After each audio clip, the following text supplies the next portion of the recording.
Jumpa lagi bersama saya, Fikri Wardana, dalam program Redaksi 33 yang akan menyajikan berbagai informasi yang sayang untuk dilewatkan. Berikut cuplikan beberapa berita yang dirangkum dalam Redaksi 33 edisi kali ini. Pelaku penjualan satwa langka dilindungi ditahan petugas kepolisian. Sebuah truk termundur dan menghantam tembok warga. Kita awali Redaksi 33 edisi kali ini. Pengumuman tarif tol Balikpapan Samarinda oleh pemerintah pusat jadi perbincangan kalangan politisi di DPRD Kaltim. Selain ada pendapat yang terpecah antara yang menentang dan menerima saja, dua pimpinan DPRD Kaltim berjanji membawa masalah tersebut ke rapat anggota. Simak informasinya. Ketua DPRD Kaltim, Makmur Hapka, dan Wakil Ketuanya, Samsun, setuju tarif tol diagendakan untuk dibahas para anggota legislatif di Karangpaci. Meskipun keputusan tentang tarif ada di tangan pemerintah pusat, yaitu Menteri Pekerjaan Umum dan Pemukiman Rakyat, tapi penting bagi daerah untuk menyampaikan kepada pemerintah pusat mengenai keberatan dan pertimbangan-pertimbangan yang disampaikan oleh rakyat kepada DPRD. Kan apalagi gini, kenapa kita bicara ini? Karena namanya tarif atau bentuknya yang berbanding pada rakyat, kita harus tahu. Kalau nanti hasil akhirnya itu memang kita sudah mengetahuinya, kan nggak ada masalah. Tapi udah diketahui apapun bentuk pungutan yang memenuhi rakyat, itu kita harus tahu. Tidak hanya Ketua DPRD Kaltim yang merasa perlunya ada sikap dari para wakil rakyat atas putusan tarif tersebut. Wakil Ketua DPRD Kaltim, Samsun, yang sedang bersama Makmur Hapka saat itu juga ingin pemerintah pusat mengajak pemerintah daerah berunding sebelum memutuskan tentang tarif tersebut. Alasannya, karena dalam proyek pembangunan jalan tol tersebut juga terdapat anggaran daerah yakni APBD pada tahap awal pembangunan tol digagas gubernur pada saat itu, yaitu Awang Parokis Hak. Adanya anggaran APBD Kaltim tersebut secara logis menempatkan Pemprov Kaltim sebagai pihak ketiga yang punya saham juga. Tapi intinya tarif tol itu kewenangannya yang menentukan memang kementerian, ya Menteri PUPR yang berhak untuk mengeluarkan tarif tol itu. Pasti terkait dengan aset kita yang masuk di sana kan? Nah itu juga yang menjadi pertanyaan kami. Bagaimana dengan aset kita yang ada di sana? Apakah nanti dikonversi dalam bentuk tarif atau dikonversi dalam bentuk bagi hasil atau diganti tunai secara pemerintah ke pemerintah? Membalikan uang. Kan tidak menutup kemungkinan. Nah, yang mana yang akan skema mana yang akan diirikan? Ini yang sedang kami coba diskusikan. Nanti secara formal kita akan panggil kita undang. Sebelumnya, Wakil Ketua Komisi 3 DPRD Kaltim Agus Wandi memberikan pendapat bahwa tarif jalan tol yang ditentukan pemerintah pusat diterima saja karena soal mahal dan murah itu bisa diuji ketika sudah diterapkan. Kalau dianggap kemahalan, maka konsumen tidak melintas di situ tapi memilih jalan arteri lama. Sedangkan Ketua Praksi PKB DPRD Kaltim, Syafruddin, menentang tarif tol yang harganya sekitar Rp1.200 per kilometer. Alasannya di Pulau Jawa saja hanya Rp500 per kilometer. Tim Kaltim TV, Hardin melaporkan.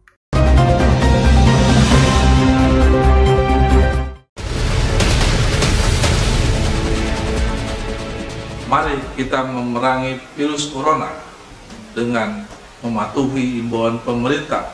Stay at home.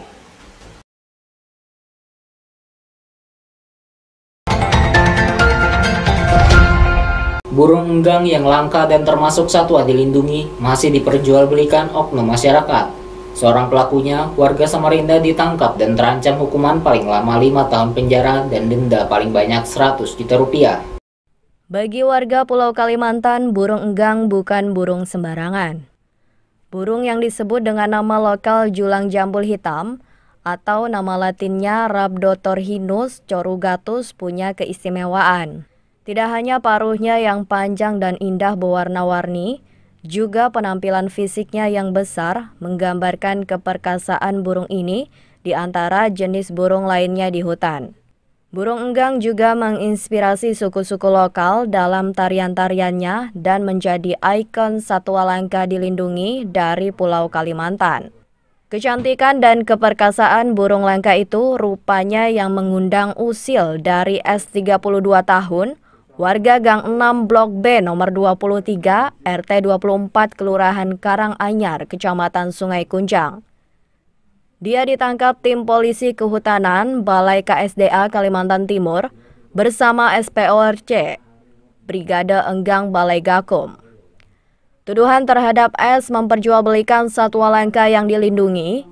Dia memperjualbelikan 5 ekor burung enggang dan 1 ekor burung elang ikan kepala kelabu atau dengan nama latin Lithiophaga icciatus. Melakukan langkah-langkah penindakan terhadap orang-orang yang melakukan aktivitas ilegal terkait dengan kejahatan lingkungan hidup dan kehutanan.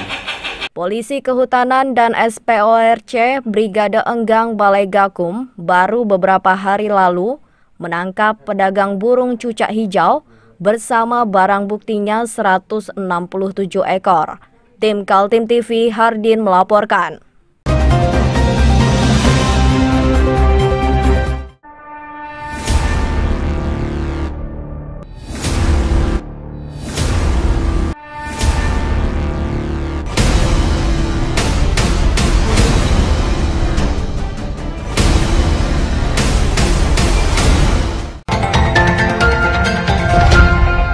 Perburuan burung enggang masih berlangsung di Kalimantan karena adanya pembeli yang berminat di pasar internasional. Di Tiongkok, paruh burung satwa dilindungi tersebut dihargai 9 juta rupiah per gramnya. Simak informasinya.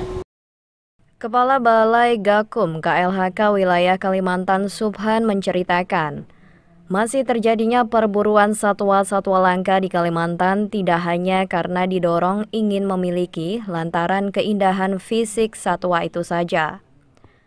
Seperti perburuan burung enggang atau yang disebut dengan nama lokal julang jambul hitam, karena burung itu laku di pasaran internasional. Untuk fluktuatif, tetapi yang pertama itu dihargai dari estetikanya. Dari estetikanya dan keindahannya sendiri. Dari keindahan ini cukup mahal dan fantastis apabila sesuai dengan apa yang dikatakan oleh Kepala Balai Gakum tadi. Itu harga di sini. Kalau harga dulu pasti mahal. Memang di kasus-kasus sebelumnya penjualan julangnya itu sangat meningkat sekali. Paruhnya sangat diincar karena banyak manfaat. Manfaat dari paruh ini bisa untuk obat ya, obat macam-macam, bisa untuk sakit paruh, kemudian bisa untuk hati, bisa juga untuk ginjal, batu ginjal, dan bisa juga malah untuk menetralkan racun. Petugas Polhut Kehutanan dan Balai Gakum KLHK masih menyelidiki apakah penangkapan salah seorang oknum masyarakat berinisial S 32 tahun di Samarinda terkait juga sebagai pemasok permintaan pasar internasional. Iya, memasarkan secara online. Infonya mau dijual ke luar negeri Pak ya? Untuk sementara ada hasil penyelidikan yang terjual baru 3 ekor itu di Samarinda dan juga di Kalimantan Selatan. Nah, terkait ke depannya itu bagaimana tentunya tergantung dari yang memesan. Petugas penegak hukum belum menemukan keterkaitan tersangka S dalam perdagangan internasional. Tersangka mengaku sudah menjual 3 ekor burung enggang pada peminat lokal saja. Dia sendiri memperoleh burung-burung yang dilindungi itu dari membeli di Kutai Timur dan Kalimantan Selatan. Tersangka S ditangkap dengan barang bukti 5 ekor burung enggang dan 1 ekor burung elang. Dia terancam dengan pasal 21 ayat 2 huruf A JO pasal 40 ayat 2 Undang-Undang Nomor 5 Tahun 1990 tentang konservasi sumber daya alam dan ekosistemnya, dengan hukuman penjara paling lama 5 tahun dan denda paling besar 100 juta rupiah. Tim Kaltim TV Hardin melaporkan.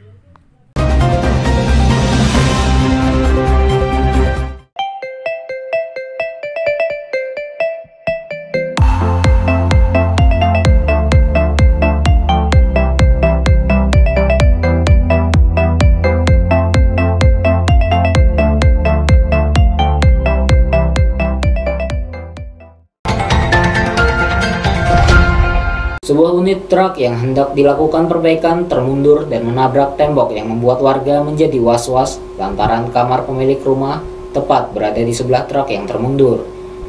pihak perusahaan akan segera mengevakuasi mobil truk menggunakan alat berat jenis kren. Satu unit truk tambang yang akan dilakukan perbaikan termundur hingga menabrak tembok dan sempat menghebohkan warga RT 14 Gunung Guntur, Balikpapan Tengah pada Kamis pagi sekitar pukul 9 waktu Indonesia Tengah. Warga yang berada tepat di samping tembok sempat mendengar suara benturan keras, namun awalnya disangka alat berat yang biasa beroperasi, namun setelah dilihat tembok pagar sudah jebol dan rawan menimpa rumah warga. Pemilik rumah, Yati, meminta agar pemilik perusahaan segera mengevakuasi truk yang ada untuk menghindari hal-hal yang tidak diinginkan lantaran posisi truk bersebelahan dengan kamar anaknya. Ya kayak biasa kan memang dia kalau alat berat, saya pikir alat berat tadi jam 8-an itu. Jadi pas dengar itu ya saya biasa aja karena biasanya alat berat itu kan suaranya nggak kayak dom gitu-gitu nah. Nah jadi saya jam 8:30 saya berangkat kerja. Jam 9 saya ditelepon ponakan saya, bilangnya sudah truk itu sudah di sini jebol gitu. Jadi saya kepikiran anak saya aja, karena kan anak saya pas di atas sini tidurnya. Iya. Rumah ibu pas di pinggir sini ya? Iya ini. Pas di ujung tuh bu ya? Kamar iya. Oh, kamar tuh ya? Kamarnya anak ibu? Iya anak saya. Bu, berapa jiwa bu yang tinggal di situ? Kalau di tempat saya 4 orang. Sementara itu, Ruslan, staf operasional dari perusahaan Karewet Mas Indonesia menyampaikan truk yang rusak rencananya akan dilakukan perbaikan saat diturunkan dari trailer, tali penahan mobil truk terputus dan menghantam tembok. Nurunin alat itu Pak, kan? Terus kemudian sudah kita siapin semua, termasuk alat pengamannya kan diturunin pakai seling, ya? Pakai seling, ya kan diamanin pakai seling. Cuman pada proses turun sampai setengah itu selingnya putus. Oh gitu. Mobil ini apa? Perbaikan atau apa Pak posisinya? Mobil ini mau dilakukan perbaikan. Jadi begitu turun langsung meluncur ke bawah gitu Pak? Kenapa Pak? Langsung mundur deh? Ya karena kan mau diturunin kan posisi unitnya kan agak miringan ya. Saat ini petugas BPBD, Balikpapan dan pemilik perusahaan sementara menahan truk dengan alat berat agar tidak terjadi pergerakan sebelum dilakukan evakuasi dengan menggunakan alat berat jenis crane. Amir Hamzah, Muhammad Idris, melaporkan dari Balikpapan.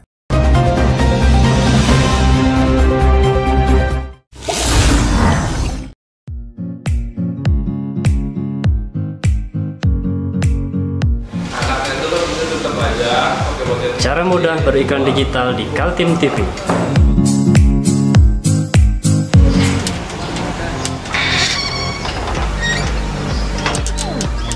Yang pertama, jadilah sahabat Kaltim TV.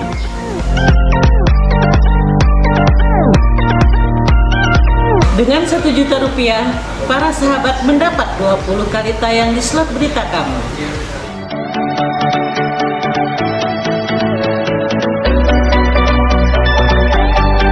Dengan 20 detik dapat menjangkau 20.000 penonton. Anda beruntung karena mendapat kesempatan perdana dari kami. Ayo jadilah sahabat Kaltim TV.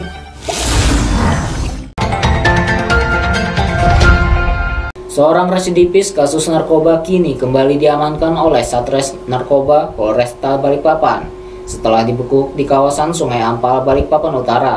Dari tangan tersangka, polisi menyita 100 gram sabu-sabu. Satuan Res Narkoba Polresta Balikpapan membekuk seorang pengedar narkoba jenis sabu-sabu di kawasan Sungai Ampal, Balikpapan Utara pada 29 Mei 2020 sekitar pukul 7 malam.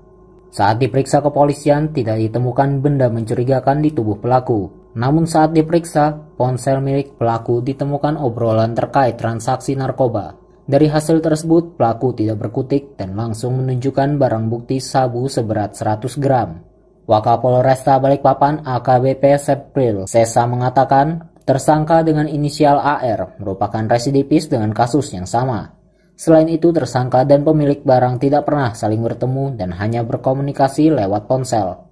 Barang bukti sabu yang dibungkus berwarna merah dan ponsel disita petugas kepolisian sebagai barang bukti. Tersangka AR dikenakan pasal 114 ayat 2 dan pasal 112 ayat 2 dengan ancaman hukuman di atas 7 tahun penjara. Amir Hamzah, Muhammad Idris melaporkan dari Balikpapan.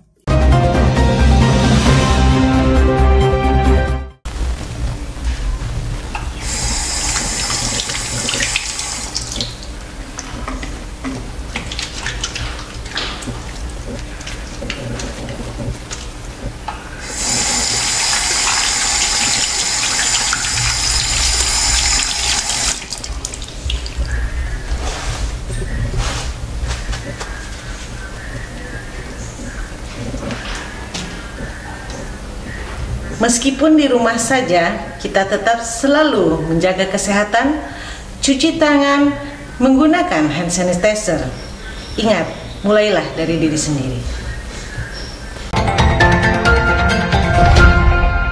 Informasi tadi menutup jumpa kita dalam redaksi 33 edisi kali ini.